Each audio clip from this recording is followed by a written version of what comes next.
दोस्तों नमस्कार। आपका स्वागत है अपने यूट्यूब चैनल पर। आज दोस्तों हम लोग जीएस के अंतर्गत देखेंगे भारत का संवैधानिक इतिहास। क्या टॉपिक रहेगा? भारत का संवैधानिक इतिहास पर आज हम लोग एमसीक्यूज देखेंगे। तो डियर स्टूडेंट्स, आपके सामने फर्स्ट क्वेश्चन है। क्या है? फर्स्ट क्वेश्चन है जो कि आईएएस 1997 में आया हुआ क्वेश्चन है। चलिए देखते हैं क्या है। बी आर अंबेडकर और महात्मा गांधी के मध्य सन 1932 में हस्ताक्षरित पूना समझौते में प्रावधान था। अर्थात क्या प्रावधान था? तो फर्स्ट ऑप्शन है आपके सामने भारत के लिए डोमिनियन स्थिति बनाए जाने का। सेकंड ऑप्शन है मुसलमानों के लिए पृथक निर्वाचन क्षेत्र का। थर्ड ऑप्शन है निम्न वर्गों के लिए पृथक निर्वाचन क्षेत्र का। फोर्थ ऑप्शन है निम्न वर्गों के लिए आरक्षण सहित संयुक्त निर्वाचन क्षेत्र का। तो करेक्ट आंसर हो जाएगा इसका ऑप्शन फोर्थ, जैसा कि आप लोग देख पा रहे होंगे। जो करेक्ट आंसर है वह ग्रीन कलर से है दोस्तों। और आपको बता दें, ये जो क्लासेस आपके लिए करवाई जा रही ये पीसीएस के लिए इम्पोर्टेंट है, सिविल सर्विसेज के लिए इम्पोर्टेंट है, पीएचटी टीएसटी के लिए इम्पोर्टेंट है, सुपर टेट, यूपी पेट, यूपी ट्रिपल एससी के अंतर्गत जितने एग्जाम्स होते हैं, एसएससी, एसएससी, सीजीएल, सीएचएल, ये सभी एग्जाम्स के लिए दोस्तों इम्पोर्टेंट है जिसमें पॉलिटी आती है। तो इस क्वेश्चन का आपने आंसर देखा, वह फोर्थ ऑप्शन है निम्न वर्गों के लिए आरक्षण सहित संयुक्त निर्वाचन क्षेत्र का। अब अगला प्रश्न है आपके सामने, जैसा कि आप लोग देख पा रहे होंगे। क्वेश्चन नंबर 2 है और यह आया हुआ है दोस्तों आईएएस 1997 में। क्या है? आईएएस 1997 में आया हुआ प्रश्न है। चलिए दोस्तों, अच्छा थोड़ा सा आपको बता दें, पहले दोस्तों फर्स्ट क्वेश्चन के बारे में थोड़ा सा समझ लें। देखिए दोस्तों, पूना पैक्ट अथवा पूना समझौता भीमराव अंबेडकर एवं महात्मा गांधी के मध्य पुणे की यरवदा सेंट्रल जेल में 24 सितंबर 1932 को हुआ था। अंग्रेज सरकार ने इस समझौते को सांप्रदायिक अधिनिर्णय या इंग्लिश में इसको कम्युनल अवार्ड कह सकते हैं में संशोधन के रूप में अनुमति प्रदान की थी।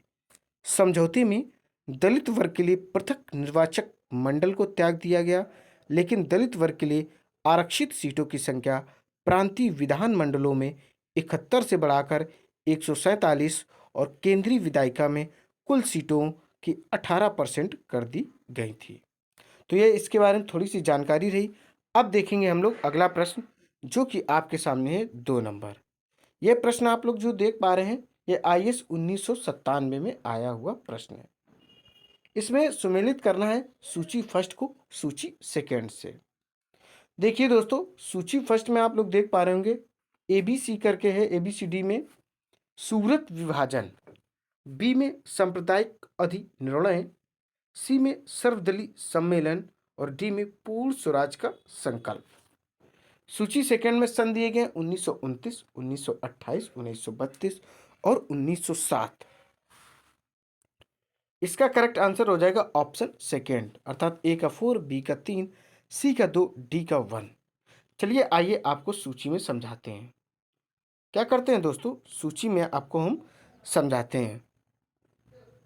देखिए दोस्तों, ए का क्या हो जाएगा दोस्तों? 4 हो जाएगा। सूरत जो विभाजन हुआ था वह हुआ था दोस्तों 1900, जो हाँ 4 हो जाएगा 1907 में।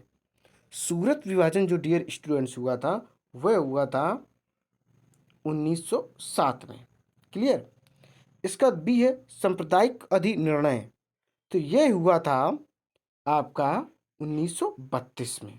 सांप्रदायिक अधिनिर्णय जैसा कि फर्स्ट क्वेश्चन था, तो इसके आगे आ जाएगा क्या? थर्ड। ठीक, क्लियर?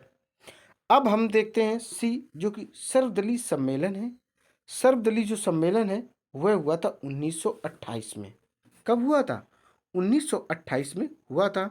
तो अब आप लिख सकते हैं इसके सामने 2। इसका डी नंबर है पूर्ण स्वराज का संकल्प, तो यह हुआ था 1929 में। कब हुआ था? 1929 में। फर्स्ट आ जाएगा 4, 3, 2, 1। देखिए दोस्तों, कांग्रेस का जो सूरत विभाजन है वह 1907 में हुआ था। सांप्रदायिक अधिनिर्णय 16 अगस्त 1932 को ब्रिटिश प्रधानमंत्री रामसे मैकडोनाल्ड द्वारा भारत में उच्च वर्ग, निम्न वर्ग, मुस्लिम, बौद्ध, सिख, भारतीय ईसाई, एंग्लो इंडियन, पारसी और अछूत, जिनको दलित कहा जाता, आदि के लिए अलग अलग चुनाव क्षेत्र के लिए ये अवार्ड दिया गया। गांधी जी ने इसका घोर विरोध किया था। साइमन कमीशन के विरोध एवं बहिष्कार के पूर्व ही 1925 ईस्वी में भारत सचिव लॉर्ड बर्कनहेड ने कांग्रेस के नेताओं को यह चुनौती दे डाली कि यदि वे विभिन्न संप्रदायों की आपसी सहमति से एक संविधान का मसौदा तैयार कर सकें तो ब्रिटिश सरकार निश्चित ही उस पर सहानुभूति पूर्ण ढंग से विचार कर सकती है। भारतीय नेताओं ने इस चुनौती को स्वीकार करते हुए फरवरी 1928 ईस्वी में दिल्ली में एक सर्वदलीय सम्मेलन का आयोजन किया था। किस सन में 1928 में दिल्ली में एक सर्वदलीय सम्मेलन का आयोजन किया था। इस सम्मेलन में मतभेद के कारण कोई भी निर्णय नहीं लिया जा सका। अगला सम्मेलन 19 मई 1928 ईस्वी को बंबई में हुआ। यहाँ पर पंडित मोतीलाल नेहरू की अध्यक्षता में भारतीय संविधान के मसौदे को तैयार करने के लिए 8 सदस्यीय समिति की नियुक्ति हुई। इस समिति ने अगस्त 1928 ईस्वी में प्रस्तावित संविधान का प्रारूप प्रस्तुत किया। इस प्रारूप को ही नेहरू रिपोर्ट कहकर संबोधित करते हैं। किस सन में 1928 में एक प्रारूप तैयार किया, इसी को नेहरू रिपोर्ट कहते हैं। 31 दिसंबर 1929 को भारतीय राष्ट्रीय कांग्रेस का वार्षिक अधिवेशन तत्कालीन पंजाब प्रांत की राजधानी लाहौर में हुआ था। तो आंसर आपको बता दिया 4, 3, 2, 1। अब देखेंगे अगला प्रश्न। अगला प्रश्न आपके सामने है 3 नंबर। क्या है 3 नंबर? जो कि यूपी पीसीएस 1997 में आया हुआ प्रश्न है। देखिए दोस्तों, निम्नलिखित में से किस अधिनियम द्वारा भारत के गवर्नर जनरल को अध्यादेश जारी करने की शक्ति प्रदान की गई? चार्टर एक्ट 1833, भारतीय परिषद अधिनियम 1861, भारतीय परिषद अधिनियम 1892, भारतीय परिषद अधिनियम 1909। तो इसका जो करेक्ट आंसर निकल कर आ रहा है डियर स्टूडेंट्स, वह है सेकेंड ऑप्शन, भारतीय परिषद अधिनियम 1861। देखिए दोस्तों, भारतीय परिषद अधिनियम 1861 भारत के संवैधानिक इतिहास की एक युगांतकारी तथा महत्वपूर्ण घटना है। यह मुख्य रूप से 2 कारणों से विशेष है। एक तो यह कि इसने गवर्नर जनरल को अपनी विस्तारित परिषद में भारतीय जनता के प्रतिनिधियों को नामजद करके उन्हें विधायी कार्य से संबंध करने का अधिकार प्रदान किया, तथा दूसरा यह कि इसने गवर्नर जनरल की परिषद की विधायी शक्तियों का विकेंद्रीकरण कर दिया, जिससे बंबई और मद्रास की सरकारों को भी विधायी शक्ति प्रदान की गई। अब अगला प्रश्न अपने सामने है, वो भी दोस्तों 4 नंबर है। इसमें सुमेलित करना है सूची फर्स्ट को सूची सेकंड से। ये यूपी पीसीएस 1997 में आया हुआ प्रश्न है। कब? यूपी पीसीएस 1997 में आया हुआ प्रश्न है। चलिए देखते हैं क्या है। सूची फर्स्ट को देखते हैं। अगस्त घोषणा है ए में, बी में अगस्त प्रस्ताव है, सी में अगस्त संकल्प है, डी में प्रत्यक्ष कार्रवाई दिवस है। और सूची सेकंड में लॉर्ड लिनलिथगो है, और सेकंड में लॉर्ड मॉन्टेग्यू है, थर्ड में मोहम्मद अली जिन्ना, फोर्थ में महात्मा गांधी है। और ये कब आया दोस्तों? ये पीसीएस में आया हुआ प्रश्न है। तो इसका करेक्ट आंसर हो जाएगा ऑप्शन फर्स्ट। चलिए आपको इसमें करके दिखाते हैं। बिल्कुल दोस्तों, देखिए अगस्त घोषणा, जो अगस्त घोषणा है दोस्तों, ये किसके समय में हुई थी? ये हुई थी लॉर्ड मॉन्टेग्यू के टाइम में, लॉर्ड मॉन्टेग्यू। तो आप अगस्त के सामने लिख सकते हैं 2। बिल्कुल। अब आता है अगस्त प्रस्ताव। जो अगस्त प्रस्ताव है यह हुआ था किसके समय में? Lord Linlithgow. वैसे लॉर्ड लगाना नहीं चाहिए, डायरेक्ट इनको लिनलिथगो बोलना चाहिए।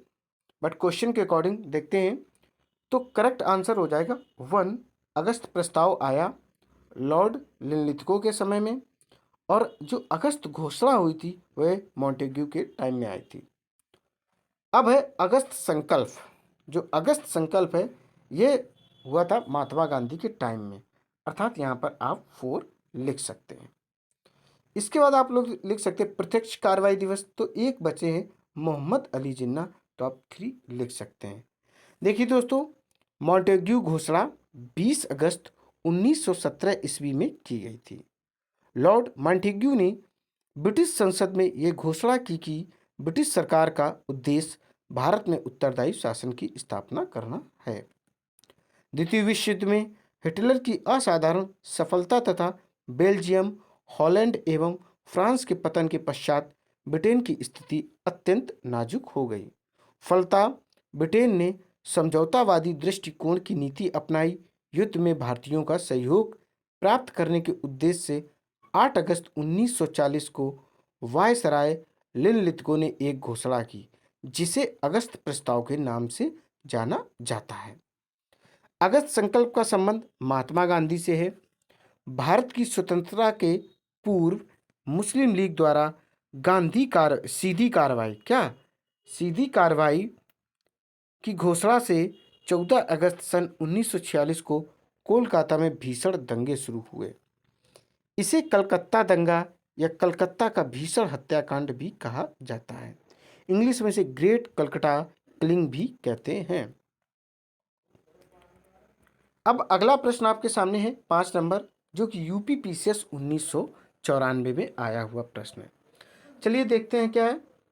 रेगुलेटिंग एक्ट पारित किया गया था। जो रेगुलेटिंग एक्ट है वो स्टूडेंट्स कब पारित किया गया था?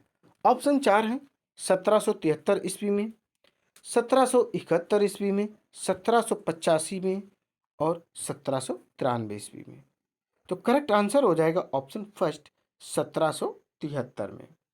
देखिए दोस्तों, क्या था रेगुलेटिंग एक्ट का उद्देश्य भारत में ईस्ट इंडिया कंपनी की गतिविधियों को ब्रिटिश सरकार की निगरानी में लाना था।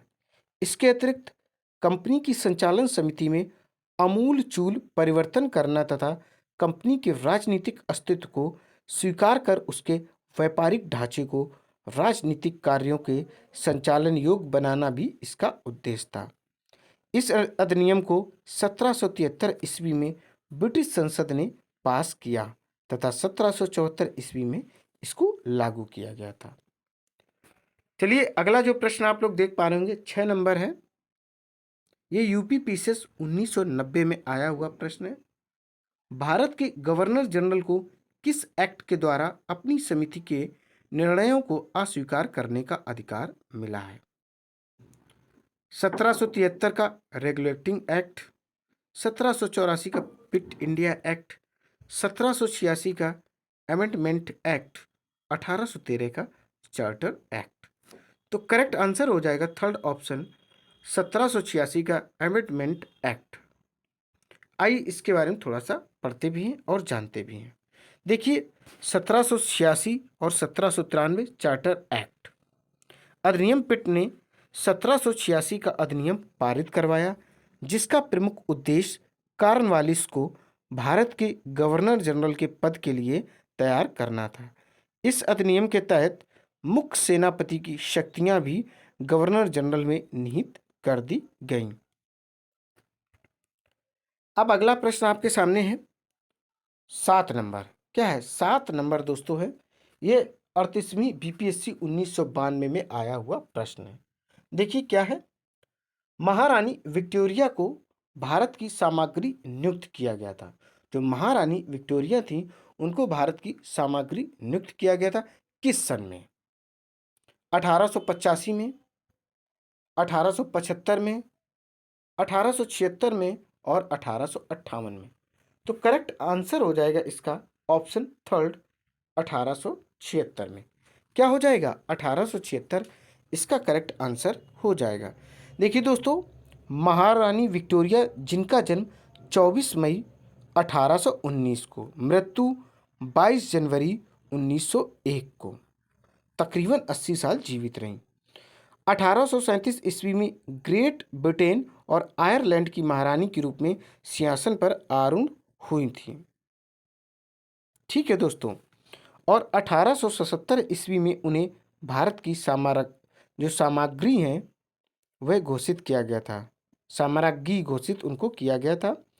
अपने उदार विचारों के कारण ही वह भारतीय जनमानस में प्रसिद्ध हुई। मात्र 18 वर्ष की उम्र में ही विक्टोरिया राजगद्दी पर आसीन हो गई थी।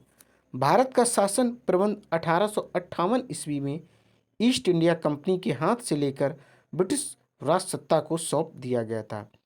इसकी जो उद्घोषणा महारानी के नाम से की गई, उससे वह भारतीयों में जनप्रिय हो गई, क्योंकि ऐसा विश्वास किया जाता था कि उद्घोषणाओं में जो उदार विचार व्यक्त किए गए थे वे उनके निजी और उदार विचार के प्रतिबिंब स्वरूप थे। अब अगला प्रश्न आपके सामने जो है ये दोस्तों यूपी पीसीएस में आया हुआ है 1994 में। देखिए क्या है, सामग्री। देखते हैं फिर से क्वेश्चन 8 नंबर। सामग्री। विक्टोरिया ने 1858 की घोषणा में भारतीयों को बहुत सी चीजें दिए जाने का आश्वासन दिया था। निम्न आश्वासनों में से कौन सा ब्रिटिश शासन ने पूरा किया था? फर्स्ट ऑप्शन है रियासतों को हड़पने की नीति समाप्त कर दी जाएगी। सेकंड ऑप्शन है देसी रजवाड़ों की यथास्थिति बनाई रखी जाएगी। थर्ड ऑप्शन है भारतीय व यूरोपियन सभी प्रजा को समान व्यवहार मिलेगा। फोर्थ ऑप्शन है भारतीयों के सामाजिक व धार्मिक विश्वासों में कोई हस्तक्षेप नहीं होगा। करेक्ट आंसर होगा इसका सेकंड ऑप्शन। जैसा कि आप लोग देख पा रहे हैं, देसी रजवाड़ों की यथास्थिति बनाई रखी जाएगी। देखिए दोस्तों, रानी विक्टोरिया की दिनांक 1 नवंबर 1858 की घोषणा के अनुसार यह उद्घोषित किया गया कि इसके बाद भारत का शासन ब्रिटिश राजा के द्वारा व उनके वास्ते सेक्रेटरी ऑफ स्टेट द्वारा चलाया जाएगा। गवर्नर जनरल को वायसराय की पदवी दी गई, जिसका अर्थ था कि वह राजा का प्रतिनिधि होगा। अब अपने पास प्रश्न है 9 नंबर। ये आईएएस 1992 में आया हुआ प्रश्न है। देखिए क्या है, मिंटो मार्ले सुधार का उद्देश्य क्या था? मिंटो मार्ले सुधार का उद्देश्य क्या था? पृथक निर्वाचन प्रणाली, भारतीय की भागीदारी बढ़ाना, अर्थात जो इंडियंस हैं उनका पार्टिसिपेट को बढ़ाना, युद्ध में सहयोग हेतु तैयार करना, पूर्ण स्वतंत्रता देना। इसका करेक्ट आंसर हो जाएगा ऑप्शन फर्स्ट, पृथक निर्वाचन प्रणाली। देखिए दोस्तों, मार्ले मिंटो सुधारों का मुख्य उद्देश्य उदारवादियों को दिग्भ्रमित कर राष्ट्रवादियों में फूट डालना तथा सांप्रदायिक निर्वाचन प्रणाली को अपनाकर राष्ट्रीय एकता को विनष्ट करना था, अर्थात बनाना था। अब अपने पास जो प्रश्न है वह 10 नंबर है। यूपी पीसीएस 1994 में आया हुआ प्रश्न है। देखिए क्या है, मार्ले मिंटो सुधार बिल किस वर्ष में पारित किया गया था? 1905 में, 1909 में, 1911 में, 1920 में। तो इसका करेक्ट आंसर हो जाएगा ऑप्शन सेकेंड, 1909 में। कब? 1909 में। भारत परिषद अधिनियम 1909, इसको इंग्लिश में इंडियन काउंसिल एक्ट 1909 या मार्ले मिंटो सुधार भारत परिषद अधिनियम 1909 को मार्ले मिंटो सुधारों के नाम से भी जाना जाता है, क्योंकि इस समय मार्ले भारत सचिव एवं लॉर्ड मिंटो वायसराय थे। इन्हीं दोनों के नाम पर इसे मार्ले मिंटो सुधार की संज्ञा दी गई है। अब अपने पास जो प्रश्न है वह है दोस्तों आईएएस 1989 में आया हुआ प्रश्न है। देखिए 11 नंबर है। मुसलमानों के लिए अतिरिक्त निर्वाचक मंडल प्रारंभ में किसके द्वारा लाया गया था? क्रिप्स मिशन 1942, मार्ले मिंटो सुधार 1909, मॉन्टेग्यू चेम्सफोर्ड सुधार 1919, भारत सरकार अधिनियम 1933। तो करेक्ट आंसर हो जाएगा इसका ऑप्शन सेकेंड, मार्ले मिंटो सुधार 1909। देखिए दोस्तों, वर्ष 1909 में भारत परिषद अधिनियम, जिसे मार्ले मिंटो सुधार भी कहा जाता है, यह लाया गया था। इस अधिनियम द्वारा चुनाव प्रणाली के सिद्धांत को भारत में पहली बार मान्यता मिली। गवर्नर जनरल की कार्रवाई परिषद में पहली बार भारतीयों को प्रतिनिधित्व मिला तथा केंद्रीय एवं विधान परिषदों के सदस्यों को सीमित अधिकार भी प्रदान किए गए। अब दोस्तों आगे बढ़ते हैं। आगे प्रश्न है 12 नंबर। यह यूपी पीसीएस 1996 में आया हुआ प्रश्न है। देखिए क्या है। 1909 के इंडियन काउंसिल एक्ट में किस बात की व्यवस्था की गई थी? फर्स्ट ऑप्शन है द्वैध शासन प्रणाली की, सेकंड ऑप्शन है सांप्रदायिक प्रतिनिधित्व की, और थर्ड ऑप्शन है संघीय व्यवस्था की, और फोर्थ ऑप्शन है प्रांतीय व्यवस्था की। तो इसका करेक्ट आंसर हो जाएगा सेकंड ऑप्शन। क्या हो जाएगा? सांप्रदायिक प्रतिनिधित्व। देखिए होता क्या है दोस्तों, 1909 ईस्वी के भारत शासन अधिनियम को भारत सचिव और वायसराय के नाम पर मार्लियामेंटो सुधार भी कहा जाता है। इसका निर्माण उदारवादियों को संतुष्ट करने के लिए किया गया था। लॉर्ड मिंटो को सांप्रदायिक निर्वाचन मंडल का पिता भी कहा जाता है, क्योंकि उन्होंने इन सुधारों के माध्यम से पृथक निर्वाचन मंडल के सिद्धांत का प्रारंभ किया। भारतीय राष्ट्रीय कांग्रेस ने 1909 ईस्वी के अपने अधिवेशन में इस अधिनियम के अन्य सुधारों का तो स्वागत किया, लेकिन धर्म के आधार पर पृथक निर्वाचक मंडलों की स्थापना के प्रावधान का विरोध भी किया। अगला प्रश्न आप लोग देख पा रहे होंगे, जो कि 13 नंबर है। ये आईएएस 1987 में आया हुआ प्रश्न है। चलिए देखते हैं क्या है। मॉन्टेग्यू चेम्सफोर्ड सुधार में प्रावधानों का सार क्या था? राज्यों की स्वायत्तता, प्रांतों में दोहरा शासन, हिंदू मुस्लिम हेतु अलग अलग निर्वाचन व्यवस्था, और राज्यपालों की वीटो शक्ति। तो करेक्ट आंसर हो जाएगा प्रांतों में दोहरा शासन, अर्थात ऑप्शन सेकेंड। देखिए मॉन्टेग्यू चेम्सफोर्ड की कुछ विशेषताएं आप लोग समझ लें, सुधार या विशेषताएं। पहली है केंद्र में द्विसदनात्मक विधायिका की स्थापना। दूसरी बात थी केंद्र में प्रत्यक्ष निर्वाचन व्यवस्था। तीसरा पॉइंट है प्रांतों में द्वैध शासन प्रणाली की शुरुआत। और चौथा है लोक सेवा आयोग का गठन किया गया। पांचवा है पहली बार महिलाओं को मत देने का अधिकार। छठी बात थी केंद्रीय बजट को राज्य के बजट से अलग करना। अब देखते हैं आगे। अब आपके पास प्रश्न है 14 नंबर, जो कि यूपी पीसीएस 1994 में आया हुआ प्रश्न है। चलिए देखते हैं। 1946 का कैबिनेट मिशन 3 मंत्रियों में गठित था। निम्नलिखित में से कौन इसका सदस्य नहीं था? फर्स्ट ऑप्शन है लॉर्ड पैथिक लॉरेंस, एवी अलेक्जेंडर, सर स्टेफर्ड क्रिप्स, और लॉर्ड एमरी। तो इसका करेक्ट आंसर हो जाए लॉर्ड एमरी थे, वो इसके सदस्य नहीं थे। क्या हो जाएगा? Lord emery. एमरी लिखे दे रहे हैं दोस्तों यहाँ पर, ये देखिए एमरी इसके मेंबर नहीं थे, बाकी तीनों थे। देखिए वर्ष 1946 में ब्रिटेन के प्रधानमंत्री एटली ने भारत में एक 3 सदस्यीय उच्च स्तरीय शिष्टमंडल भेजने की घोषणा की। इस शिष्टमंडल में ब्रिटिश कैबिनेट के 3 सदस्य लॉर्ड पैथिक लॉरेंस, जो कि भारत के सचिव, सर स्टेफर्ड क्रिप्स व्यापार बोर्ड के अध्यक्ष, तथा एवी अलेक्जेंडर एडमिरल्टी के प्रथम लॉर्ड या नौसेना मंत्री थे। इस मिशन को विशिष्ट अधिकार दिए गए थे तथा इसका कार्य भारत को शांतिपूर्ण सत्ता हस्तांतरण के लिए उपायों एवं संभावनाओं को तलाशना था। अब आगे बढ़ते हैं। अगला प्रश्न आपके सामने है 15 नंबर, जो कि आईएएस 1996 में आया हुआ प्रश्न है। देखिए दोस्तों कैबिनेट मिशन योजना के विषय में कौन सा सही नहीं है? फर्स्ट ऑप्शन है प्रांतीय समूहीकरण, सेकंड ऑप्शन है भारतीय सदस्यों वाला अंतरिम मंत्रिमंडल, और थर्ड ऑप्शन है पाकिस्तान की स्वीकृति, फोर्थ ऑप्शन है संविधान निर्माण का अधिकार। तो इसका करेक्ट आंसर हो जाएगा ऑप्शन थर्ड, पाकिस्तान की स्वीकृति। देखिए दोस्तों कैबिनेट मिशन 1946 के कुछ उद्देश्य हैं, उनको आप लोग जान लें। पहला उद्देश्य था संविधान सभा का गठन करना, ये मुख्य उद्देश्य था। सेकेंड बात भारत का विभाजन, ये गौण उद्देश्य। तीसरी बात, संविधान सभा के सदस्यों का निर्वाचन जनता के द्वारा अप्रत्यक्ष रूप से होगा।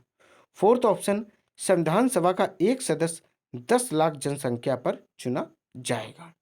पांचवी बात, संविधान सभा में कुल 389 सदस्य होंगे। इनमें से 296 सदस्य निर्वाचित होंगे और 93 सदस्य मनोनीत होंगे, जिसमें 14 सदस्य राजस्थान से सम्मिलित थे। अब आगे दोस्तों इसी सीरीज को बढ़ाते हैं। अगला प्रश्न आपके सामने है 16 नंबर, जो कि आईएएस 1988 में आया हुआ है। देखिए, भारत का संविधान लागू होने तक स्वतंत्रता के पश्चात इसका शासन किसके अंतर्गत चलाया गया? फर्स्ट ऑप्शन है भारतीय नेताओं के परामर्श से बने कानून द्वारा। सेकंड ऑप्शन है इंग्लैंड के संविधान के अनुसार। थर्ड ऑप्शन 1935 के भारत सरकार अधिनियम के अनुसार। और फोर्थ ऑप्शन उपयुक्त में से कोई नहीं। तो करेक्ट आंसर हो जाएगा इसका ऑप्शन थर्ड। क्या हो जाएगा? 1935 के भारत सरकार अधिनियम के अनुसार। देखिए दोस्तों, जब विदेशी संसद द्वारा बनाया गया कानून को देश में लागू किया जाता है तो उसे ही अधिराज्य तथा औपनिवेशिक राज्य कहते हैं। 15 अगस्त 1947 से 26 जनवरी 1950 तक भारत अधिराज्य रहा है।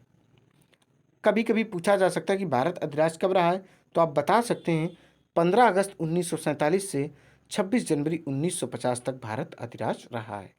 इस समय भारत सरकार अधिनियम 1935 के आधार पर भारत का शासन चलता रहा था।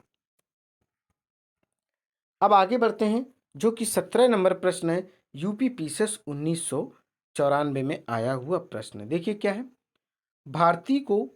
भारतीयों को वर्ष 1947 में सार्वभौम सत्ता सौंपने की योजना निम्न में से किस नाम से जानी जाती है?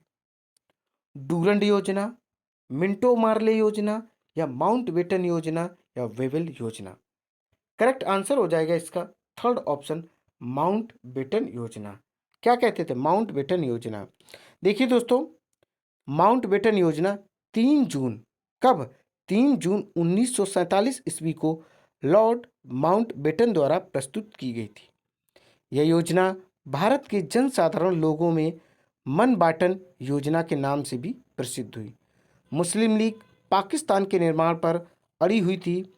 व्यवस्था पूर्वक कांग्रेस तथा सिखों द्वारा देश के विभाजन को स्वीकार कर लेने के बाद समस्या के हल के लिए लॉर्ड माउंटबेटन लंदन गए और वापस आकर उन्होंने यह योजना प्रस्तुत की थी।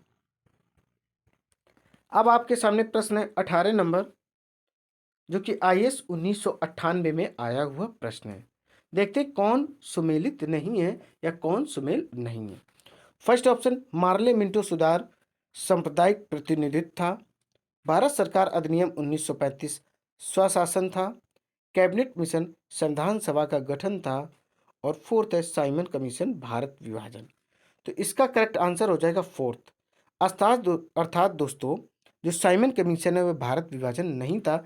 बाकी आपके तीनों सही। कैबिनेट मिशन संविधान सभा का गठन था दोस्तों। भारत सरकार अधिनियम 1935 स्वशासन था।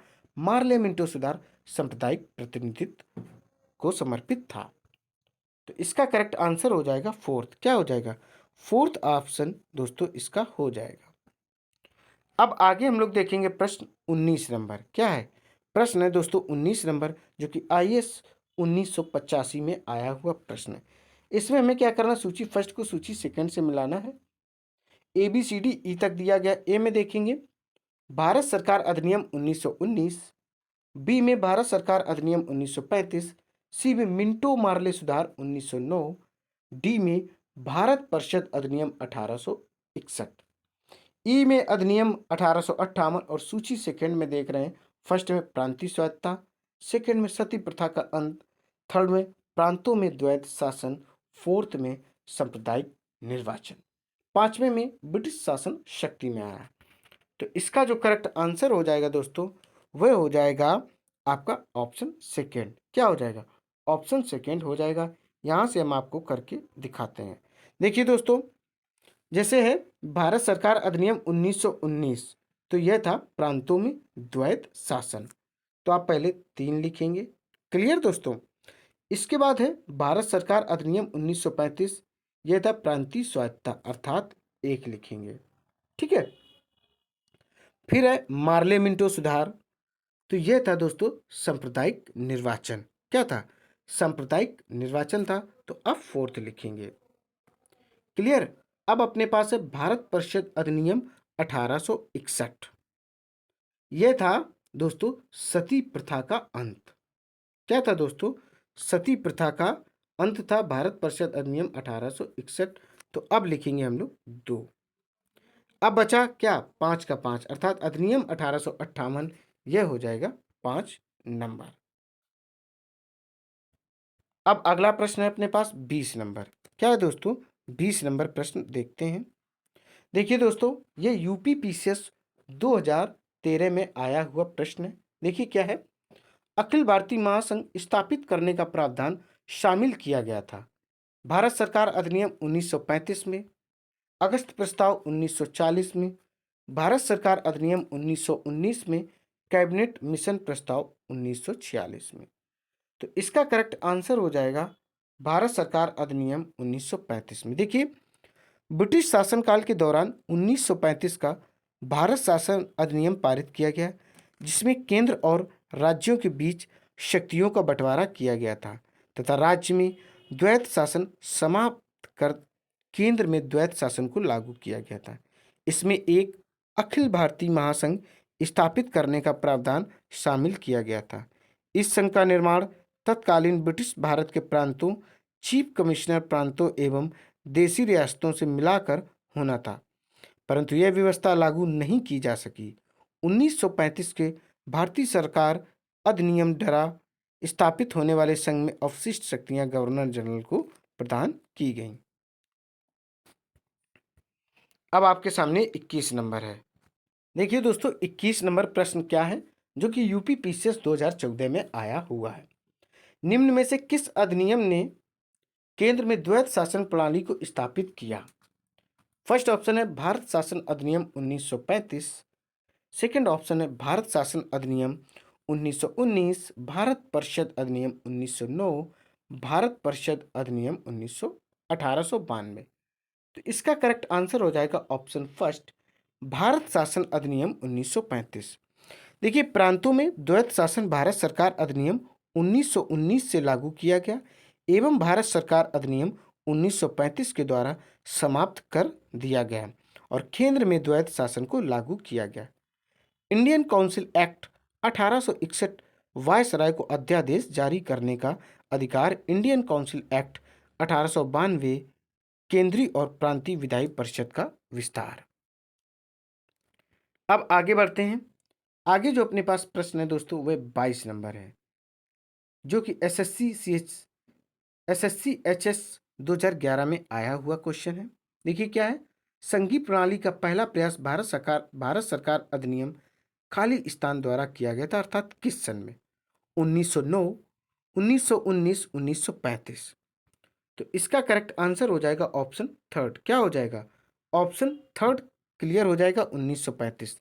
देखिए दोस्तों, ब्रिटिश शासनकाल के दौरान 1935 का भारत शासन अधिनियम पारित किया गया, जिसमें केंद्र और राज्यों के बीच शक्तियों का बंटवारा किया गया था तथा राज्य में द्वैत शासन समाप्त कर केंद्र में द्वैत शासन को लागू किया गया था। इसमें एक अखिल भारतीय महासंघ स्थापित करने का प्रावधान शामिल किया गया था। इस संघ का निर्माण तत्कालीन ब्रिटिश भारत के प्रांतों, चीफ कमिश्नर प्रांतों एवं देशी रियासतों से मिलाकर होना था, परंतु यह व्यवस्था लागू नहीं की जा सकी। 1935 के भारत सरकार अधिनियम स्थापित होने वाले अवशिष्ट शक्तियां गवर्नर जनरल को प्रदान की गई थीं। अब अपने पास जो प्रश्न है वह दोस्तों है 23, जो कि एसएससी 2008 में आया हुआ प्रश्न है। देखते हैं क्या है। किस अधिनियम की प्रमुख विशेषता प्रांतीय स्वायत्तता थी? 1935 अधिनियम की, 1919 अधिनियम की, 1904 अधिनियम की या 1858 की? तो इसका करेक्ट आंसर हो जाएगा डियर स्टूडेंट्स, ऑप्शन फर्स्ट हो जाएगा। क्या हो जाएगा? ऑप्शन फर्स्ट इसका क्लियर आंसर हो जाएगा। अब अपने पास जो प्रश्न है दोस्तों, वह है 24 नंबर, जो कि आरआरबी टीसी 2009 बीपीएससी 2011 में आया हुआ प्रश्न है। देखिए क्या है। भारत में सचिव का पद किसके द्वारा निर्मित किया गया था? भारत में सचिव का जो पद है किसके द्वारा निर्मित किया गया था? मार्ले मिंटो सुधार 1909, भारत सरकार अधिनियम 1858, भारतीय परिषद अधिनियम 1861, मॉन्टेग्यू चेम्सफोर्ड सुधार। तो इसका करेक्ट आंसर आएगा दोस्तों सेकंड ऑप्शन, भारत सरकार अधिनियम 1858। क्या है? भारत सरकार अधिनियम 1858। Government of India act 1858 company के शासन को समाप्त कर भारत का शासन ब्रिटिश महारानी को सौंप दिया गया। इस अधिनियम के तहत एक भारतीय राज्य सचिव का प्रावधान किया गया और उसकी सहायता के लिए एक 15 सदस्यों की भारतीय परिषद स्थापित की गई। अब हम लोग प्रश्न देखेंगे 25 नंबर, जो कि एसएससी 2017 में आया हुआ प्रश्न है। देखिए क्या है, किस भारतीय अधिनियम के तहत पहली बार विधायिका में कुछ निर्वाचित प्रतिनिधित्व को मंजूरी दी गई? ऑप्शन फर्स्ट है भारत सरकार अधिनियम 1858, भारत सरकार अधिनियम 1909, भारत सरकार अधिनियम 1919, भारत सरकार अधिनियम 1935। तो करेक्ट इसका आंसर हो जाएगा दोस्तों ऑप्शन सेकेंड, भारत सरकार अधिनियम 1919। क्या हो जाएगा? Second option. देखिए 1909 है, ध्यान रखिएगा। 1909 के एक्ट में पहली बार गवर्नर जनरल की कार्यकारिणी परिषद में एक भारतीय को नियुक्त किया जाएगा। नियुक्त होने वाले प्रथम भारतीय थे लॉर्ड सिन्हा। क्या थे? लॉर्ड सिन्हा थे। अब अपने पास जो प्रश्न है दोस्तों वह है 26 नंबर, जो कि यूपीएससी 2018 में आया हुआ प्रश्न है। देखिए क्या है, भारत शासन अधिनियम 1935 द्वारा स्थापित संघ में अवशिष्ट शक्तियां किसे दी गई हैं? फर्स्ट ऑप्शन है संघीय विधानमंडल को, सेकंड ऑप्शन है गवर्नर जनरल को, थर्ड ऑप्शन है प्रांतीय विधानमंडल को, फोर्थ ऑप्शन है प्रांतीय राज्यपालों को।